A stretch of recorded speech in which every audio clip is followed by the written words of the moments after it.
standing on me. Biscuits.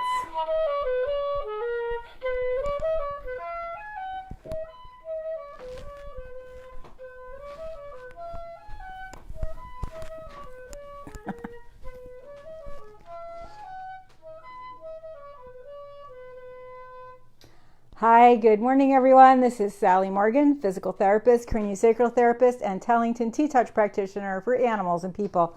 This is Tristan, he's a Corgi, and we're here for an episode of Conversations with a Corgi. You have not had a lot to say on this show after 500 episodes, I must say. Today, I want to talk about something that seems a little off track of where we've been. Aside from saying The Art of Racing in the Rain is a wonderful movie, any dog lover should see it immediately. Bring some tissues. It is a really great movie. It's as good as the book. And the book is one of my all-time favorite dog books, so that's high praise. So go see it. Now on to the rest of our show. Today happens to be National Garage Sale Day, which, depending on where you live, could be Tag Sale Day, Rummage Sale Day, Yard Sale Day. It's kind of interesting to me how having a sale of your junk in your front yard has so many different names across the country. And I have participated in so many sales for my friends and my stuff myself, and been a shopper at garage sales. So what does that have to do with dogs? Well, I'll tell you an interesting story. So I had this neighbor across the street who had worked at a doggy daycare in Boston, a big one, where there were lots of dogs, not good management, lots of issues. She became very skilled at working with dogs because of the challenges she had in that facility, and she didn't want to quit because she knew that the dogs needed her. So when I met her, she loved dogs, and she was delivering newspapers. And that's something that, as we might not remember, happens in the wee hours of the night until the early morning. So on Saturday in New England, that's when yard sales happen, and tag sales, as they call them around here. And so they would come in, eat breakfast, and immediately go out to the tag sales to look for things. And what were they looking for? Stuff for dogs.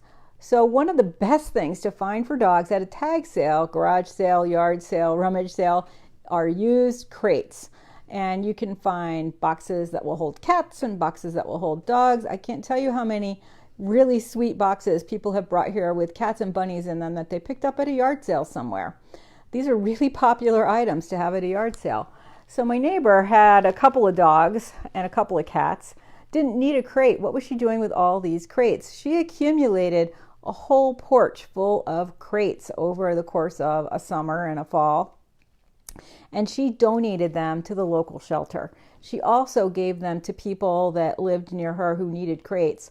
One of the things with crates is that if you get one for, let's say, a golden retriever or a Labrador puppy, your crate's going to be a lot bigger when the dog is bigger than it is with what you need when he's a puppy. And as we know, when you're training a dog, if the crate's too big, it's not that helpful. So a lot of these smaller size crates end up circulating throughout the world. And then, of course, if the dog passes on and you end up getting a Papillon, next time you got this big crate and nothing to do with it. So crates are actually really common to find at tag sales. And, you have the metal ones that are metal on all 6 sides. You can also get the plastic carrying crates that people use to take their dogs to the vet. Garage sales in North Dakota and South Dakota. In New Jersey, they're yard sales, I think. I can't remember. I haven't lived there in so long. In New England, they're tag sales. And in some more religious places, they're rummage sales at the church. So anyway, dog crates are one of the best things that you can find at these kinds of things. Old towels. You might not think an old towel is worth much, and you sure might not want to use it on yourself.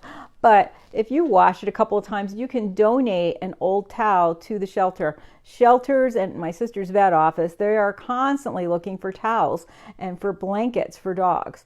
And so if you can pick up a few things like that, maybe they're old baby blankets or whatever, these are wonderful things to donate to shelters.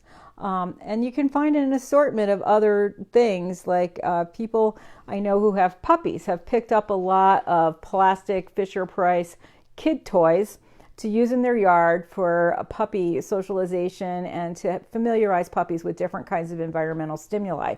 This is becoming something that more and more people understand and know about, and how critical it is to introduce puppies to interesting things when they are little, 10, 8, 9, 12 weeks. Instead of waiting till somebody takes them home and may or may not have time to do this for them. So you can get like little sliding boards for them. You can, of course, pick up kids' swimming pools for dogs. And that's one of the best things to get at a tag sale along with crates are old kids' swimming pools. A lot of those people that use them end up with an above ground pool, or maybe they move, or maybe the kids get bigger and they want to get a bigger pool. So those little pools, which are great for dogs, are another good thing to pick up for a couple bucks at a yard sale. And as I said, the towels and blankets are really vital for shelters and for rescues. And as I said, my sister's vet office goes through a lot of those things. I mean, they have constant laundry running. They go through a lot of them in a day, and they do get old and worn out, and they use them for a lot of things. So that's another thing to look for. Old dog beds might not be your best thing to pick up at a yard sale. I know people that have tag saled their dog beds. Here's the issue, especially if you've got a big dog bed. There could be fleas. There could be other dirt and grunge and smells that you don't want. Your dog might not like it. Your dog might pee all over it because he's marking it from the other dog smells. And no matter how much you wash it, it's not going to ever not smell like that other animal to your animal. That goes for cats as well. So I would not pick up a used dog bed at a yard sale. But like I said, you can get XPens sometimes at yard sales.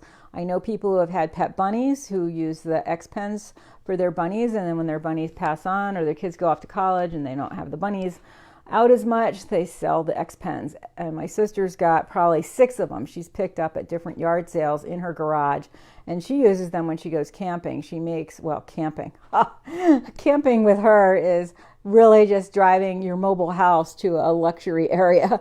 So she's got, 20 of these XPens connected to make like a huge yard in front of her giant mobile home, and there's plenty of room for her dogs to play and run around, and it makes a nice front patio for her as well. So picking up an XPen, and I wish I could find one because I'm going to have a puppy in a while, a year or so, and I'm going to need an XPen. And even when I go to events now with Tristan, I wish sometimes I had an XPen. I have a 3x3 puppy playpen that has 3-foot high sides. It's a little different than an XPen, so it's not as easy for me to get in and out of. It doesn't give him as much room as an XPen with 6 sides. So an XPen is a good thing to look for at yard sales. Another thing you can look for that's related to dogs are those plastic mats that people use at the beach sometimes. They're made out of recycled plastic water bottles. They're woven together. They are great things to use. For instance, I just threw mine in the car. Tomorrow I'm going to this big Corgi picnic in Warren, Mass. So I threw that in the car because when I set up my little space with my chair and I put that mat out, that means other people are not probably going to walk on that and come too close to my dog, who is not that fond of dogs in his space. So if I give him some space around him by putting out that mat, it'll keep other dogs away from him and give him a little bit more of a relaxing day, and his mother as well. So those plastic mats are great to use with dogs for a lot of things. And so if you can pick up one of those, and my friend has 3 or 4 gorgeous ones, not for dogs. They use them when they go to the beach and when they're laying like on the lawn at their house or something, but or sometimes on the deck just to make it a little more padded when they might be sunning flat out on the deck.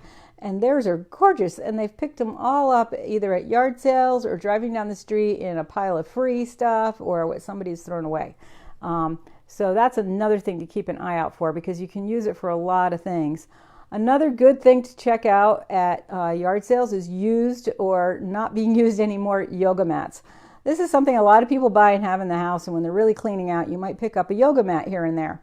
These are great for dogs that are old, who are slipping and sliding on your hardwood floors. A yoga mat is just a couple feet wide. They're easy to take out and hose off or wipe up if you have an accident, and they're not permanent. So you can put them around where your dog might need to walk, like out to the outside door and then back to the kitchen or something.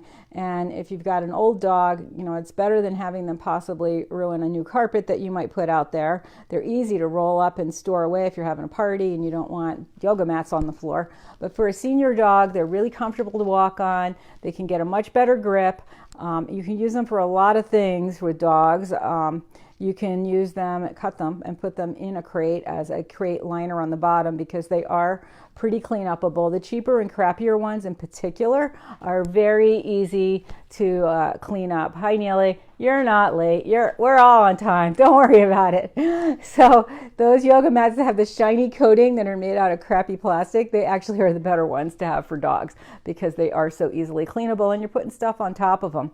And then, of course, I teach yoga with dogs, and I think I'm going to do that at the Pet Expo in Maryland this year. I think I'm going to do a class for that, if not at least a talk. And I always am looking for yoga mats to have extra ones to bring to my classes.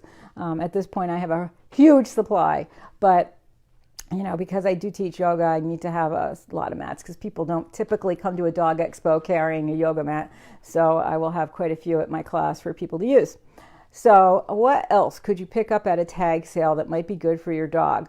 One great thing to look for, especially if you have a little dog, is dog's clothes.